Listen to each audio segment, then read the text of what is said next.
దేవునికి స్తోత్రము. అనుదిన దేవుని వాక్య ధ్యానమునకై ఈరోజు 2026 సంవత్సరము ఏప్రిల్ నెల 2వ తారీఖు.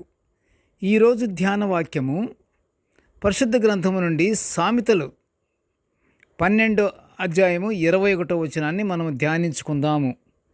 ప్రియ దేవుని బిడ్డలారా, వాక్య ధ్యానానికై సిద్ధపడి ఉన్న మీ అందరికీ క్రీస్తు ప్రభు వారి ప్రశస్త నామములో శుభములు దీవెనలు కలుగునుగాక. రండి, అందరము మనము ధ్యానించుకుందాము. దేవుని వాక్యాన్ని మనము ధ్యానించుకుని మనము దేవుని మహిమపరుచుకుందాము. మనము క్షేమంగా ఉందాము.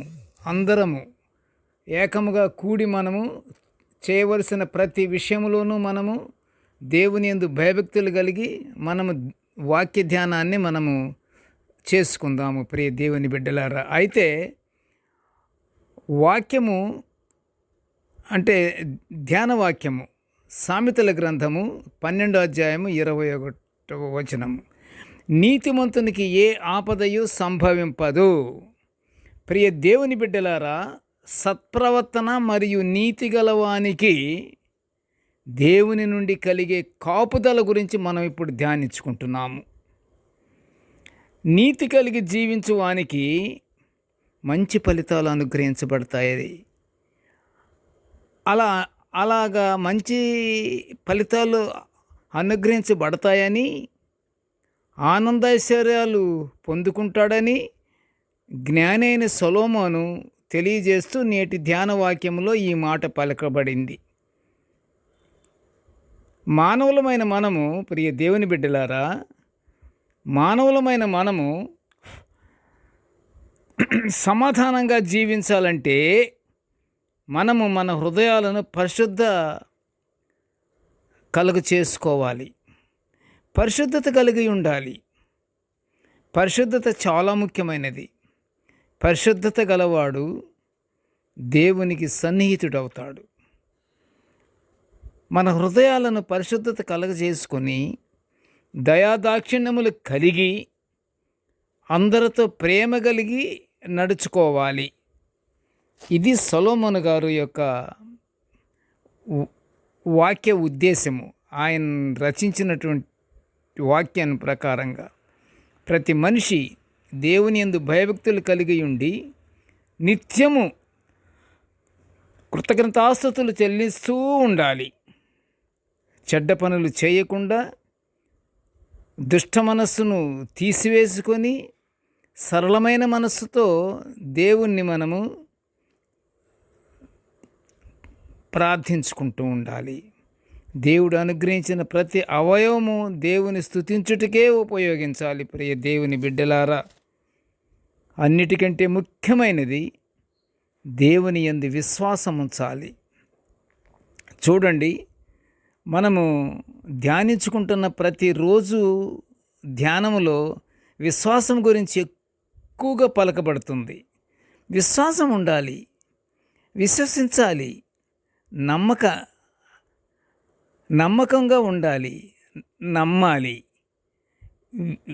విశ్వాసం అనేది చాలా ఎంతంటే విశ్వాసము కలిగినటువంటి మనిషి పరలోక రాజ్యానికి వెళ్ళటానికి ఆ విశ్వాసము మార్గదర్శి. విశ్వాసము కలిగి ఉన్నవాడు ఏ తప్పు చేయడు. ప్రేమ కూడా అందులోనే పుట్టుకొస్తుంది. వినయం అందులోనే పుట్టుకొస్తుంది. క్షమాగుణం అందులోనే పుట్టుకొస్తుంది. విశ్వాసముగానుంటే మనము దేవుని యందు దేవుడు ఇచ్చినటువంటి ఆజ్ఞలను మనము పాటించుటే విశ్వాసము.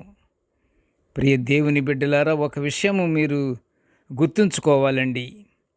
భక్తి లేని జీవితము దుష్టత్వం వలన ఆపదలకు గురవుతారు. No doubt.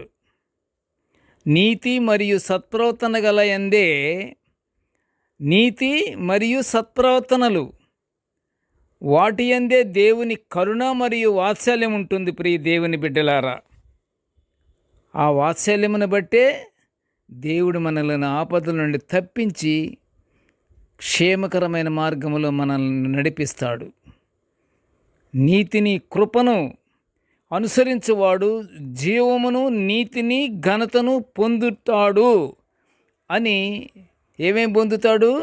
నీతిని కృపను కానీ అనుసరించిన వాడు జీవము, నీతి, ఘనత ఈ మూడు పొందుకుంటాడని సామెతల గ్రంథము 21వ అధ్యాయము 21వ వచనములో వ్రాయబడి ఉన్నది. ప్రియ దేవుని బిడ్డలారా, ఆ ప్రకారంగా మనము నీతిని కృపను అనుసరిస్తూ దేవుని ఆజ్ఞలను పాటిస్తూ దేవుని కట్టడలను మనం అనుసరిస్తూ నిత్యము ప్రార్థనలోనే మనం గడుపుకుంటూ ఉంటూ మనము దేవుని వినయంగా మనము కోరుకుంటే, విన్నపం మనం చేసుకుంటే తప్పకుండా మనకి పరలోక ఆశీర్వాదాలు దేవుడు అనుగ్రహిస్తాడు. మనము క్షేమంగా ఉంటాము. ప్రార్థన చేసుకుందాము. కృపగల తండ్రి, జీవముగల నాయన, నీకు స్తోత్రములు. ప్రభువా, నీ దివ్యమైన వాక్యాలను మేము నిత్యము ధ్యానించుకునే ఈ గొప్ప భాగ్యాన్ని మాకు అనుగ్రహించినందులకు నీ ఘనమైన స్తోత్రములు నాయన. తండ్రి, మేము ఎల్లప్పుడూ నీ యందే భయభక్తులు కలిగి నీ వాక్యాలను మేము నిత్యము ధ్యానించుకుంటూ నిన్ను స్తుతించుకుంటూ ఉండే భాగ్యాన్ని మాకు అనుగ్రహించమనియు, నేటి ధ్యానాన్ని ప్రతి ఒక్కరూ వింటూ దేవుని మహిమపరుచుకునే భాగ్యాన్ని ప్రతి ఒక్కరికి అనుగ్రహించమని ఈ మనవలన్నీ యేసయ్య పుణ్యనామమున వినయముగా వేడుకొనుచుంటున్నాము తండ్రి. ఆమెన్. దేవుడు మనలందరినీ బహుగా దీవించుగాక. Amen, amen, amen.